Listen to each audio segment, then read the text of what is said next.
Cletus McFarland has landed a huge new endorsement deal. But there is a catch, and honestly, that catch might be even bigger than the deal itself, because this is not just another sponsor logo getting slapped onto a race car. This is a move that could reshape the entire Cletus operation, and from the Freedom Factory to his off-road content to the way his whole garage works day to day. One important thing right up front though, Polaris has announced a multi-year partnership, but neither side has publicly disclosed a dollar figure. So the multi-million part is hype, not a confirmed reported amount. So here is what happened. Cletus has been in the middle of one of the hottest debates in NASCAR. After being denied approval to race the O'Reilly Auto Parts Series event at Talladega. At the same time, his profile has only gotten bigger. He ran fourth in the ARCA East race at Rockingham, then finished 32nd in his O'Reilly debut after a chaotic day where he still managed to bring the car home. Now, instead of shrinking after that setback, he has added a major Polaris partnership, expanded his vision for future racing events, and even surprised his own team with a massive facility upgrade. And that is exactly what we are covering today, who Cletus really is, why the superspeedway controversy keeps getting louder, what this new Polaris deal actually means, what the catch is, how his racing empire is quietly getting bigger, and why this all feels like a much bigger story than one denied Talladega start. Manja. Now, very quickly, if someone somehow still does not know who Cletus McFarland is, he is Garrett Mitchell, the YouTube motorsports creator who built a giant audience around horsepower, chaos, Freedom Factory events, burnout culture, and real gearhead energy. By April, Arts Handling Arshaloop, he had more than 4.6 million YouTube subscribers. And that reach is a huge part of why NASCAR,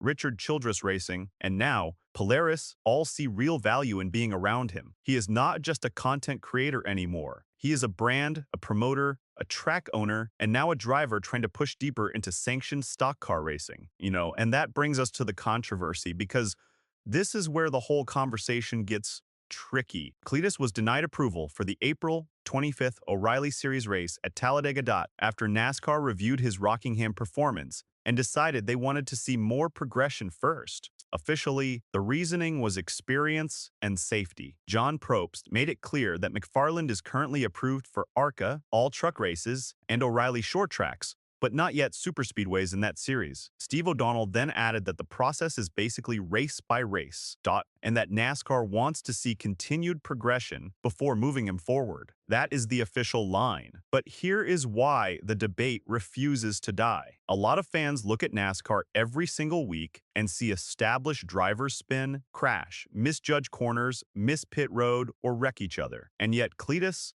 seems to get treated like one rough day.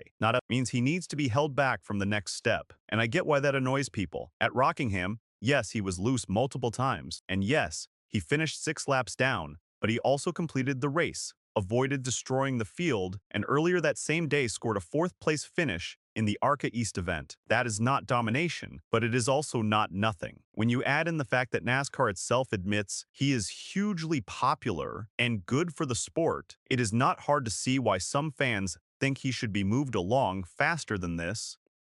And there is another reason people feel that way. The numbers show he moves attention. According to reporting that cited Sports Business Journal's Adam Stern, the Rockingham O'Reilly race on the CW drew a 0.65 rating and 1.165 million viewers, up 12% in rating and 11% in audience from the comparable event a year earlier. Across the first 7 races of the season, the series was averaging 1.282 million viewers, up 3.6% year over year. That does not prove Cletus single-handedly caused all of it, but it absolutely proves he is part of a momentum wave NASCAR would be crazy to ignore. He is not just another name on the entry list. He is an audience magnet. Gents, now to the biggest update of all, Polaris. On April 7th, Polaris officially announced a multi-year partnership with Cletus McFarland and his motorsports community. The official release said the partnership will put Cletus and his team behind the wheel, and that from his operations, content, and experiences at the Freedom Factory, Cletus will be powered by Polaris. Reed Wilson, president of Polaris Off-Road Vehicles,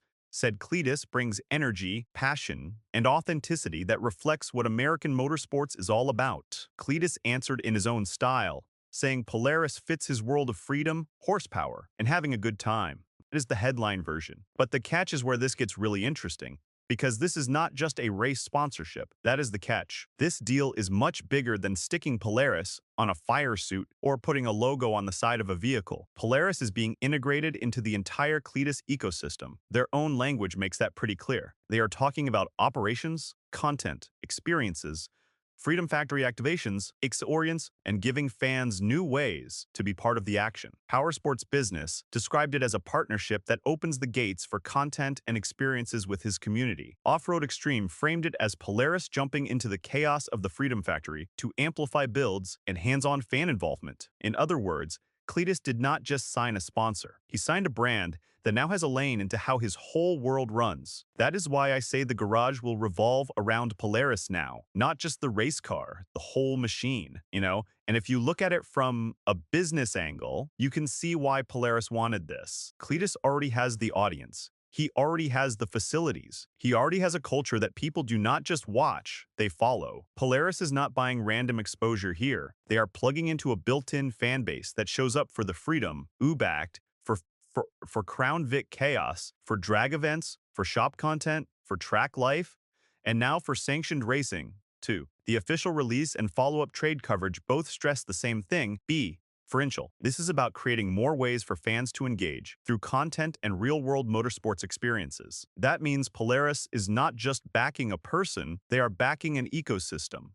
And this is where the story gets even better, because almost immediately the partnership turned into something tangible for his actual crew. A YouTube launch tied to the partnership showed Cletus surprising the Freedom Factory team with an all-new Polaris off-road fleet.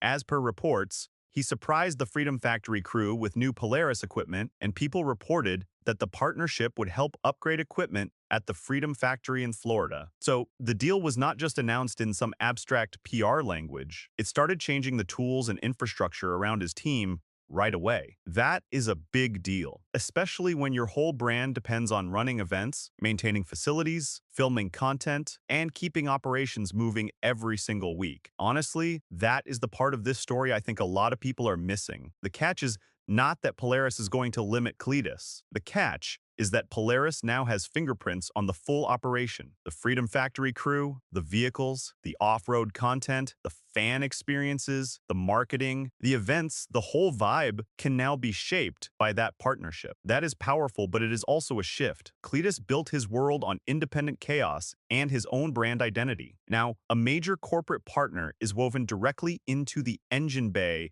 of the whole thing. It fits naturally, but it is still a major evolution, okay? At the same time, NASCAR is still holding him back from superspeedways in the O'Reilly series, even while admitting they like him and want him to succeed. Somewhere in the middle of those two stories is the real headline: Cletus is getting bigger, whether the sanctioning body moves him quickly or not. Subscribe to Engine Lingo for more. Drop a like, help us push past 15,000 subscribers, and let me know in the comments, is NASCAR being smart with Cletus McFarland, or are they moving too slowly with a guy who is clearly good for the sport? Yeah?